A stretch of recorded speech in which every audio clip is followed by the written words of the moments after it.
is Natasha Chang, and I'm here with Weiko Lin, producer and screenwriter of 100 Days. Weiko, thank you so much for being here. I'm thrilled to be here. Thank you for having me. Yeah.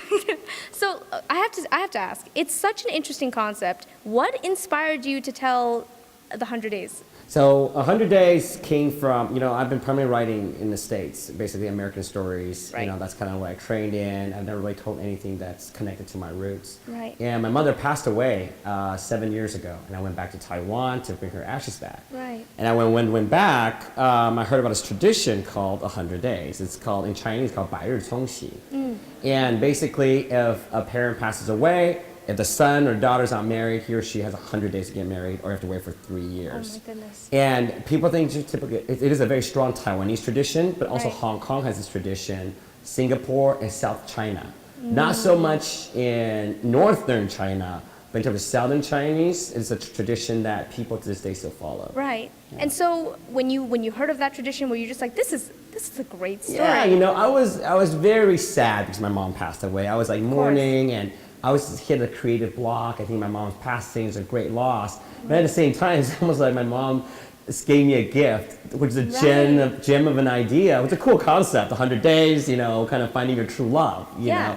And I didn't get married in 100 days, but I just thought it was such a cool concept. And my mom, when she passed, she was cancer, so she had about a year and a half after diagnosis, she said, all these years you've been teaching Americans screenwriting. Right. You've been writing American movies. My dream for you is hopefully one day come back and do something for Chinese people. Right. To do a Chinese movie, a Chinese story. So I did it. So to fulfill my mom's promise, we started a company, raised financing, and put the movie together. And and I've written several projects. I've written several theatrical shows, movie projects. This is the most personal one that I've ever done. And do you think if your mom were to have watched 100 Days, what do you think, how would she react? Oh, she'd be so proud. Yeah, I'm kidding too. I know, yeah. So actually, she'd be very proud. Because, for example, even after she passed, I started teaching in Taiwan, Taipei National University of Arts. Oh, wow. And I graduated, just more of like a Fulbright senior specialist program. They teamed up with the university and brought me in. Right. And that was my first time teaching screenwriting in Chinese, which is so odd. But that's how my Chinese got really good, knowing the lingo, and that's how I really learned about the Chinese and the Taiwanese industry. Right. But absolutely, she would be so proud. And I'm so proud to 献给我母亲, that's a gift to my mom. Right. And it's part of, because my mom is from Taiwan, now this movie is part of Taiwan movie history. Right. And for me, that just means a great deal. Right. So it'll be there forever. Exactly. Part It's of its timeless. library. Yeah, it's timeless. So I'm just happy to have done it. And I stopped, pushed away about a year and a half of my screenwriting jobs, but it's absolutely worth it. Were you on set when they were filming it? Yeah, I was very hands-on. And as a producer, you kind of produced by a producer, and I'm not a line producer, but as a creative producer, the main producer, Right. you're typically not on set every day, but because it's such a special project, I want to be there. And also the director I brought in from Hollywood, so I have to be there. I can't just throw him in there on an island. And he's like, what's going on? Yeah, so it was the first time doing a movie, not in a US movie. Right. It's a movie that's in a little island that's 10 hours away from Taiwan, but it's 1 hour away from Fuzhou. Yeah, so it's really cool place. So what were some of the challenges of actually getting people to this little little island? Oh my gosh, island? they don't really shoot movies there, so there's no stoplight. There's no stoplight. It's a small island, but it's like a very beautiful Chinese Mediterranean island with stone houses. We had to ship 14 trucks, a crane, 50 extras. Yeah, extras, actors, just being part of wedding, because the locals there, they may seem like, sure, we'll show up, but then something will come up. I gotta go do laundry. I gotta go have meals with my daughter. I'm like, they don't, and we can't shoot a scene if just some people kind of show up, right? So to guarantee that we have people on set, we had to basically ship 50 actors in. It's crazy, yeah. And in terms of writing the script, how long did it take you to write it? Oh, so the story, actually, I came up with the original story, but I hired a former student of mine from Taipei National University of Arts in the MFA program. And basically, I was very hands-on writing, working with the script, but I know my limitations because I left Taiwan when I was 8. So, but I could read Chinese fluently, I could read it, I speak it, but in terms of writing, it's a different skill set, it's additional.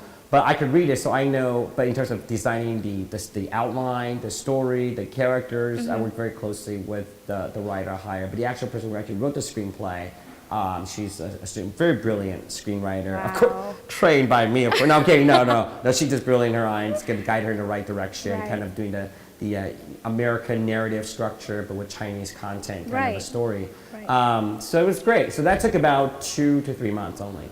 The first draft, obviously, went through different revisions, but the first draft, because we're very clear, exactly what needs to be done, So I would say, if you talk about all the writing stuff, process, just writing, revision, probably just 5 months of work. Right. Maybe. Yeah. So I think it's pretty safe to say that audiences so far have really taken well to this movie. Yes. It's surprising. It's really great. It's very surprising. Actually, it's done a lot better outside of Taiwan, believe it or not. It's done really well in mainland China for the festivals. Like we were just at the Golden Rooster 100 Flowers Film Festival, Right.